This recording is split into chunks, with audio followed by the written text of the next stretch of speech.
Kate, thank you so much for being on the podcast today. Thank you. I'm so excited to be here. Thanks for having me. So, I like to start every interview by asking guests, as a kid, what did you want to be when you grew up? I don't know how common this is, but I think I always wanted to write, which is lucky. And I Mm-hmm. didn't do that for many years. But yeah, I always liked to journal. I was always a huge reader. I think I wanted to do this. You're like a kid, you have no idea what it means to have a job, obviously, but this would be it. So yeah, I love to read, love to write from a young age. So very lucky. Awesome. So, did you follow that from childhood all the way through to now, or were there any My God, I've detours? had like 1,000 jobs. I've quit and been fired from 100,000 jobs. Oh Like my I God. cannot express to you enough like how many different career situations I've had. But the through line is that no matter where my day job was, I always really wanted to write, or I was Mm, always writing on the side at night or whatever. So it was consistent that I wanted to do it, but writing full time is what is an incredible privilege. You can't mm, just graduate from college and be like, I'm going to write. It's not a real job until it is. So And what did you major in college? I studied archaeology and anthropology.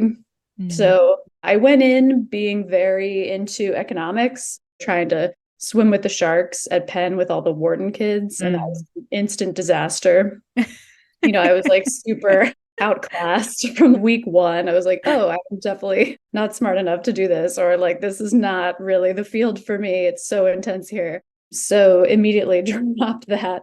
And Penn has this remarkable world class archaeology museum, which is one of the best collections in the world of artifacts and things, which is for another podcast problematic because they're from all over the world and certainly don't belong to us, but neither here nor there. I just really fell in love with that place and that kind of thing. And I was never very vocationally minded. I had no interest whatsoever in pursuing archaeology after Mm. college.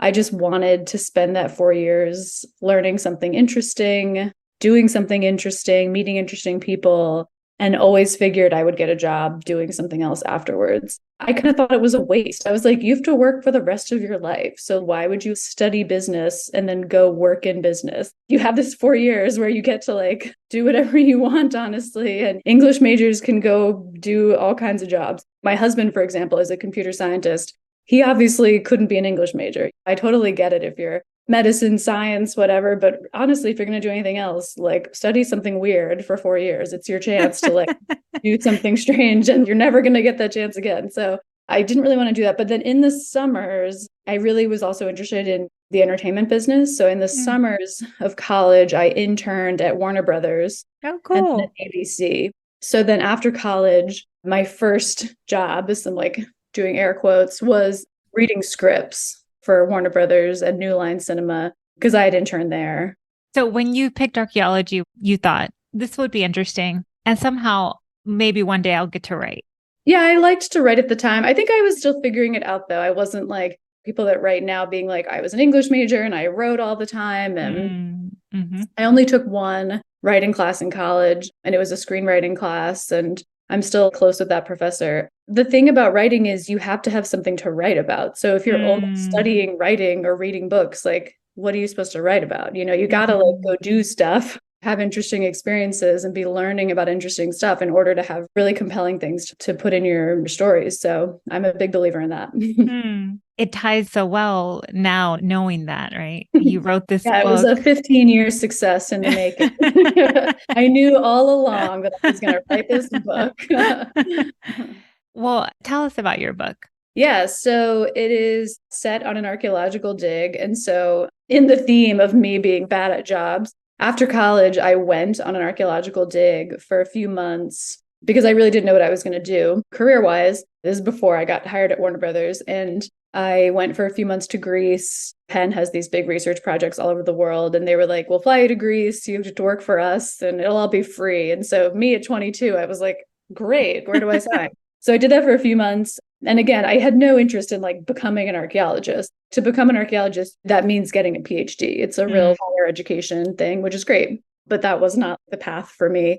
I looked at the people on the dig that had PhDs. They were like 31 and they'd been on the dig for 10 years. They Wow. were finishing their research. I was like, no thanks. That is crazy. I can't imagine being in school for another 5, 7, 9 years. But the dig really planted the seed in my mind of like, this is a great location. This is so interesting. I met amazing people, had interesting experiences. It's not like I came home and started writing the book. I came home and got a job.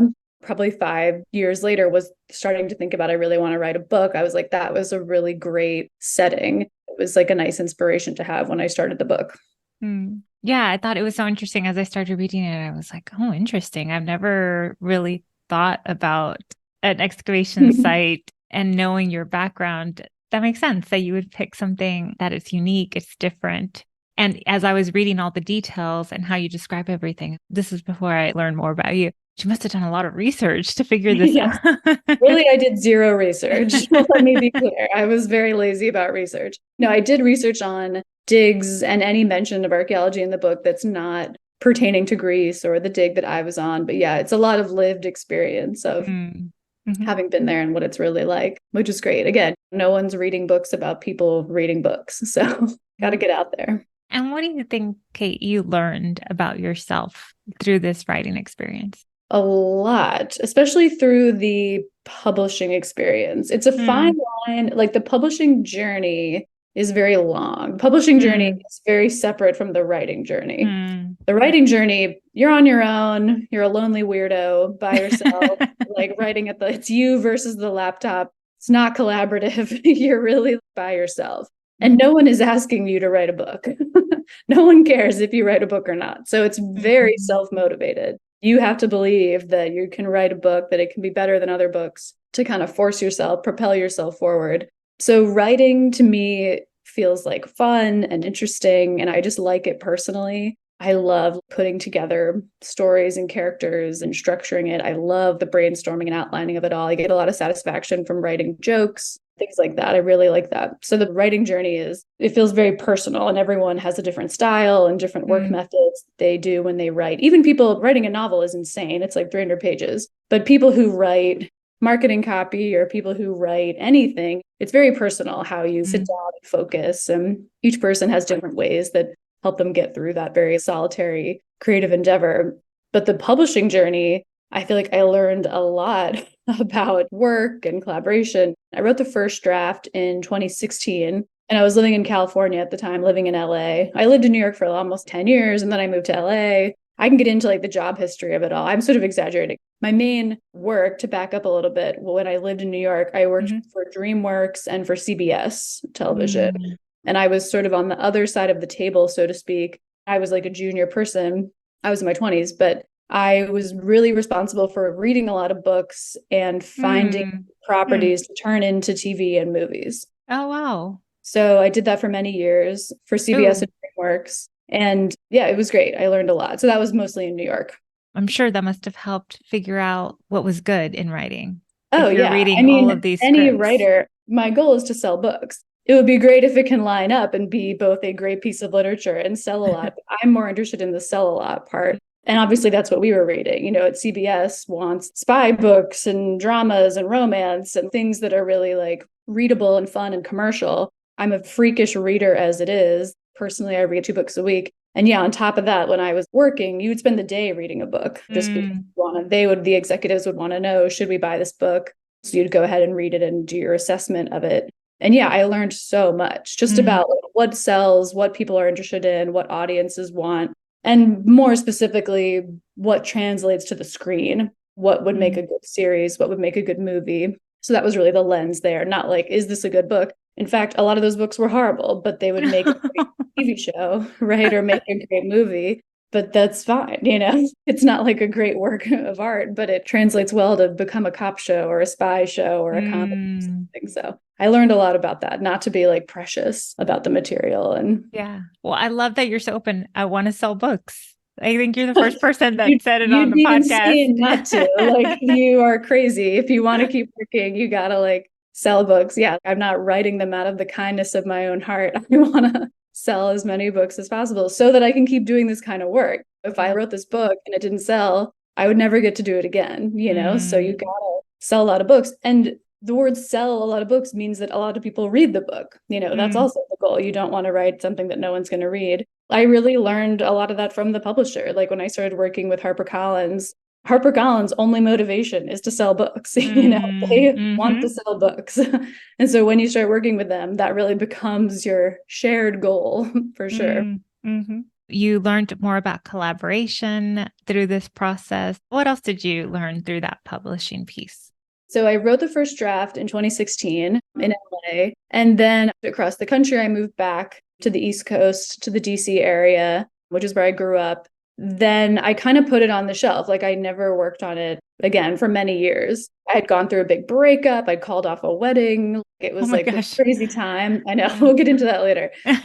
Time. And so I got a new job. I started working in tech, which was a departure for me. I'd never really done a lot of tech work, but everyone else in America got a tech job. They're abundant. Got a tech job in marketing that I couldn't have cared less about. I was like the director of marketing for this San Francisco based tech company. And it's funny, everyone was like, this is a great job. And they paid me a small fortune. It was insane. It was like part of the tech bubble for sure. And I was like, this doesn't mean anything to me. It's like, this is just my day job. This is great. I'm glad I'm being compensated. I wasn't like, I can't wait to like become a VP of marketing. I was like, I never want to be working here. This is short term for me. I was there for a couple of years. Well, this is prior to the pandemic. Since this is the career podcast, I feel like I can get into the nitty gritty. I was the director of marketing at this company, and they were. And that's still a pretty senior role too. Oh, it was cushy. Don't get me wrong. They paid me a lot. It was amazing. They were based in San Francisco. A lot of people wanted this job. It was great. It was awesome. In my heart, I if get you that. saw me, I would have told you I'm committed to this company, but I wasn't. I was like, I don't like care about this. The way that I knew what I really wanted to do. And I think a lot of people are like that. You have this pipe dream or this secret dream of I want to start something or I want to do something on my own. But 9 to 5, you're working your butt off for this random ass company, whatever you're doing during the day. So that was fine. And that was me. And I was lucky. It's very cushy. They flew me out to San Francisco like a million times. It was fine. Anyway, so I was there and then I got poached from that company to go work for Michael Bloomberg when he ran for president. And then I flew out to California. I worked for him for a few months. Again, I wasn't committed to that company. So when they came and asked me to join, I was like, sure, I left because Bloomberg offered me more money. So I went out with them for a few months. And I don't know if you know this, but Michael Bloomberg did not become president of the United States. So he lost in March of 2020, didn't make it through the election. But because it's Michael Bloomberg, he paid his staff through the end of the year. Wow. So no one was working for him, but he just paid hundreds of full-time salaries through the end of the year. I was part of that crazy, lucky situation where I was getting paid to work. I wasn't doing, obviously, like Michael, there's nothing to do. The Bloomberg campaign did not exist anymore. Wow, that was very generous. Well, he's a billionaire. He doesn't care. I wouldn't say it's generous so much as like, I don't think he noticed. I don't think it like appeared on his balance sheet. Probably like millions of dollars. He's like, oh, I made that yesterday. Like, he doesn't care. So anyway, it was great. Totally sweet. Also met great people there at the campaign. I'd never worked in politics before, so that was kind of like a fun experience. Anyway, so I basically had perfect storm situation during the pandemic. I hadn't had a kid yet. Now I have a 2-year-old. Me too. And yeah, they're the best. I mean, they're so cute. They're the best. Yeah. So I had some financial stability. And I was like, everyone at that time during 2020 was reaching out for new hobbies and distractions and making sourdough and doing all kinds of crafts, like whatever people were doing. And I was like, this is my chance. When am I going to have so much time? So I took the book out again. I hadn't looked at the manuscript that I'd written in 4 years. Literally had never opened the Google Doc one time. So I opened it, started editing it, polishing it, spending a lot of time writing and rewriting and editing, basically through the end of 2020. And then in 2021 is when I felt like it was good enough to start sending it out. So that's the first, when you start sending the book out, that's when you open yourself up to collaboration, so to speak. The correct word is rejection. So you just really get brutally pummeled with rejection. My God. And you send the whole book, right? I don't know. I'm not familiar, but do you send the whole book and they read it or just an outline? The first step to getting a book published is getting an agent. And that's the big hurdle. It's very, very hard to get an agent. Agents take about 1 or 2% of all the people that come to them. Everyone has a book. Everyone's sending these agents 1 million books a day. They're very discerning. And that's really how publishing works. They're the gatekeepers of the publishing industry. So the process for getting an agent is famously onerous and it takes a long time.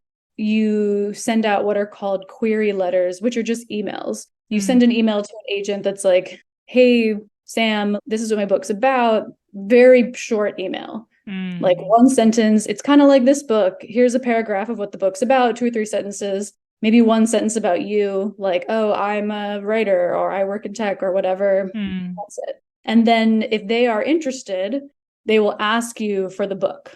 Gotcha. And it's a numbers game. Let's say you send out 100 query emails, which is not uncommon. There are a lot of agents, maybe 15 out of 100 will request to read the book.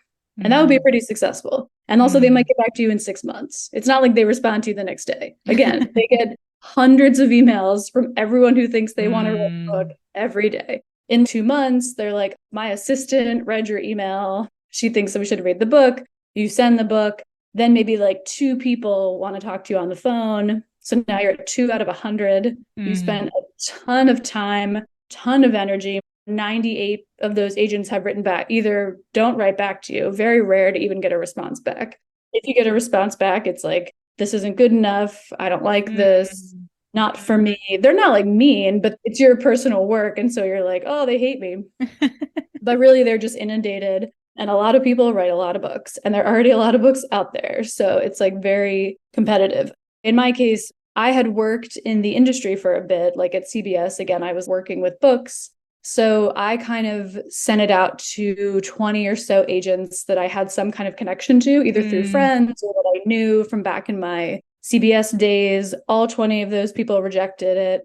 Very nice and good feedback of like, oh, hey, the feedback was consistent enough from those people, that first round of agents, that I did an edit on the book. I was like, oh, okay, they're kind of all saying the same thing. Let me go back and edit the book a little bit to make it more to their liking. And then I sent it out to another batch of agents cold. Querying is like you're just sending an email to a stranger, basically. And publishing is great in that way. Publishing is very open to strangers. There's no, I've never met you before. No one's met a literary agent. So it's like very open. You don't have to live in New York or LA. They don't care. Writers can live anywhere. The industry is like structured to bring up talent from nowhere, which is great. It's very cool, actually. You don't have to know anyone. How did you even know where to find these agents? Yeah, there's like anyone who's listening who's interested, there is a mountain, a tsunami of information about this on the internet. How to find agents, how to reach out. Agents need books to represent. They're not closed off to hearing from you. They want you to send them books because they're hoping your book is going to make them money. They work on commission. They only make money if you sell books. And like, so it's aligned. Yeah, you're very aligned. They need each other. All the famous literary agencies, you go on their website, they'll tell you how to submit books to them. They want you to send them books because they're hoping that one is very successful. They're hoping you're the next Emily Henry. That's their goal. I love her books. Yeah, she's great. So anyway, yes, sent a bunch. And then probably like in October, I was still working for Michael Bloomberg during this time. I had then transitioned to another role, like consulting for them. So yeah, I'm a big don't quit your day job school of creativity. Like I was not trying to be a starving writer. I was like, I'm going to keep my job because this is definitely not going to work out based on the numbers. Or so I thought at the time. So yeah, I was querying like in my spare time, sending out all these crazy, hopeless emails and just getting rejected every week, like totally crazy. And how did you stay motivated where you didn't give up? I think it helped that I knew the industry because I know it's a numbers game. I think people get discouraged. It's like I've heard people of like, oh, I sent out to a couple agents. They said no, so I'm going to stop. I'm like, oh, call me when you've sent it out to 150 agents.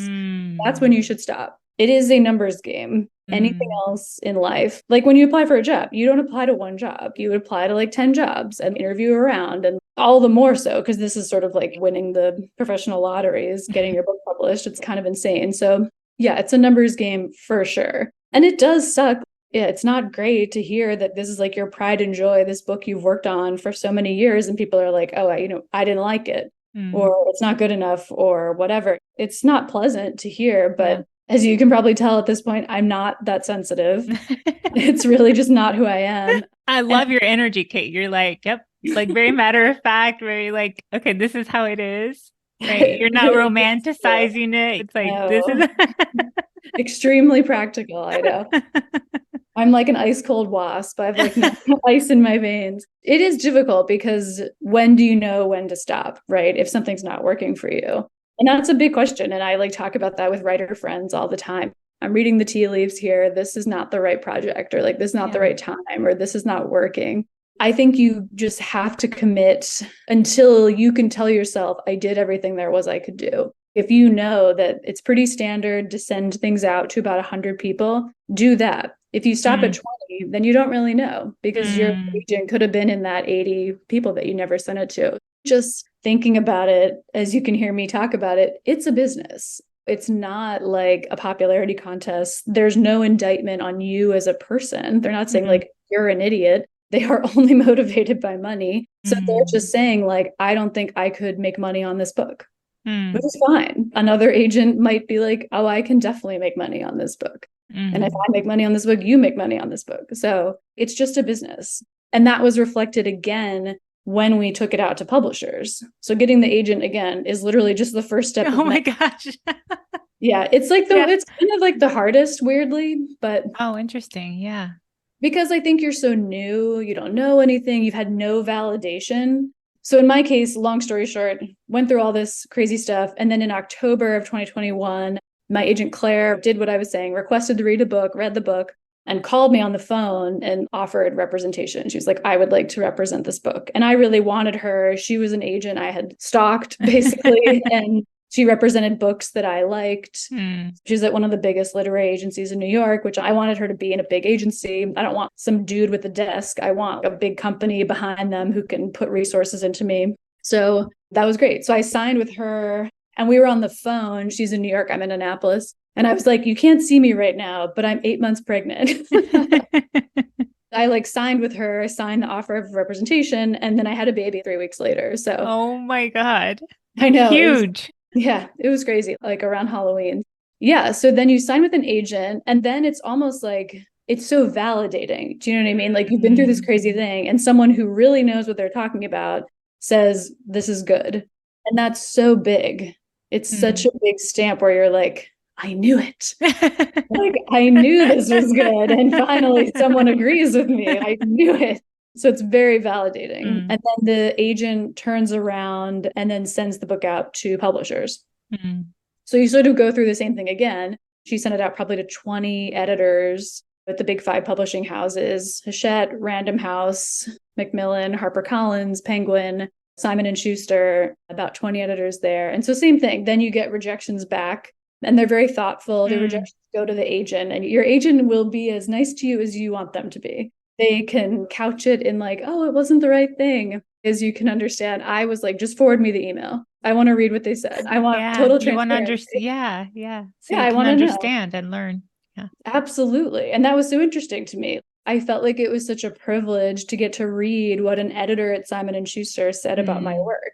I can't believe this person even read the book. I was shocked that I made it this far. That's an incredible place to be after working on the book for so long. Then you get all those rejections, but they're pretty nice. They're very thoughtful. Like if you've made it that far, they're also thinking like, where can we put this in the marketing lineup? If we release this book at this time, how many copies can we sell? They're working in tandem with their sales and marketing departments. It's very business oriented at that juncture. So we got a couple maybes, a couple no's. And then Memorial Day weekend last year, my agent called me, and she had literally never called me since October. We'd only emailed and texted. And she was like, you're in luck. HarperCollins put in an offer on the book. Oh my God. I know, like a total like fairy tale phone call that I've been waiting to get since I was 10 years old. Oh my God. Yeah, it was crazy. It was crazy. And then she did her job as an agent. She went and told their job is just to create FOMO. And so she went and turned around and told the other editors, at Penguin then and Simon & Schuster, we have an offer from HarperCollins. Do you guys want to come in and make competing offers? They did, which is like a week ago, they wouldn't read the book, but now they have an offer on the table, so they're hopping to it, which is like, that's life for you. So she was able to get the price up, which was great. So I quit my job. Wow. They bought the book, and that's when I started working with my editor. Wow. Yeah. That's such a long and cool and I'm sure hard and challenging and incredible story. It's crazy, but it's very typical. I'm very open about the process. That's what the vast majority of authors go through. It takes a long time. So yeah, if you're working on a book, think long term. It's a many year. Yeah. Yeah. Yeah. And there are alternatives. Like this is called traditional publishing, but people self-publish or go to small publishers, and that's a different situation. So there Sure. are many paths if you want that. Sure. I heard you say you wrote the book in 2016 or you finished it, and now it's published in 2023. So it was this long process of making this dream come true, this dream that you've had since 10. I know. It's pretty wild.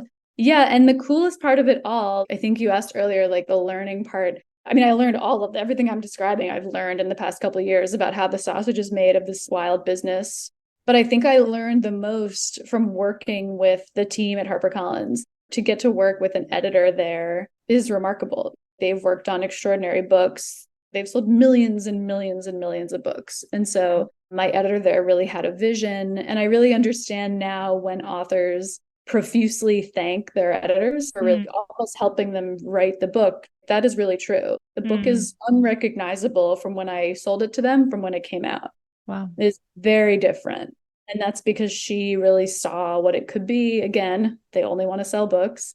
So they made it much more commercial, much more fast paced, focus on the relationships, like all the things that readers want to read.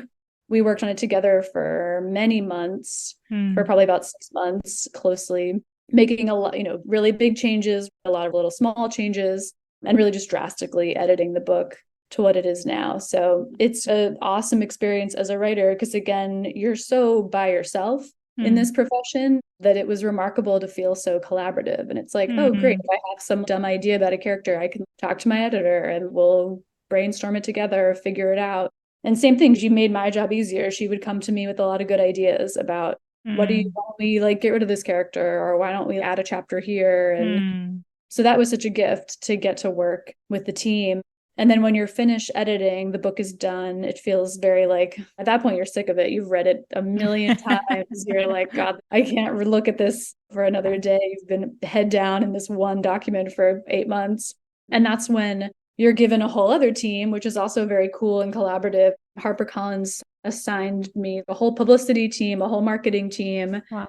To work with starting in February, almost roughly a 4 to 6 month lead time from when the book comes out is when they start to submit you to all the press and marketing that they're going to do for the book. And that was a huge learning experience for me because I don't know anything about how to sell books and how to market that. So that was really cool to learn about that and be given those resources. Oh my gosh, I love hearing about all this process. It's so cool. And it all ties back to just life in general, not giving up. Or if you know it's going to take 100 inquiries, don't stop at 20. Give it your all. Yeah, give yourself every opportunity, like put it out there. I think in life, I'm big on, I want to be able to tell myself after it didn't work that I did everything I could. I don't want to look back and be like, coulda, woulda, shoulda. I want to look back and be like, I went balls to the wall. If it didn't work, it's a business reason, or it wasn't supposed to happen, or they chose someone better, not because I didn't try enough. You want to look back and feel like you exhausted every opportunity that you were given. I do executive coaching, career coaching. And one of the things I always share with clients is this thought of win-win. So how do we create win-wins? And as you're talking, you were strategic about, okay, I need to make this book so that it sells. I need to make sure that it's a win for the agent. If it sells, it's a win for me. So it's a win-win. You're thinking strategically about something that you enjoy and love. Absolutely. And that is, I feel exactly the same way. Whoever you're working with, you have to be really aligned with to help them win. And this is a really good example of that, of like, you've built this product, which is the book. And then they're going to try and sell it. And so I think some authors think like, oh, I'm in with HarperCollins. They know how to sell books. And I'm just going to sit back for the next couple months and they'll do everything. And then the book will come out and that'll be that. I was not of that mind. And I had heard from other authors, the more you lean in, the better. So I was really in constant contact. I probably drove them insane with my publicity and marketing team. I was like, here, I have 100 ideas of how to sell the book. Let's do this. Let's do that. Like, I was really trying to help them as much as possible to sell the books. And they are professionals. Like at the end of the day, they really told me what to do and what their plan was. And it was remarkable. We've had an incredible press rollout, and it's been very cool to see how they've done. But when they would reach out early, I was like, I read this book review by this reviewer in the Washington Post. Have you reached out to them? And they would say yes or no. Or I would say, like, here are all the book influencers that I follow on Instagram. Can you make sure to send all 200 of them a copy? Wow. And they would be like, sure. They have a lot of money and they're trying to sell the book. So if you have ideas, they'll say yes. So they would send the book out to hundreds of people on Instagram. Not everyone's going to post about it, but some will, and that'll work. And there you go.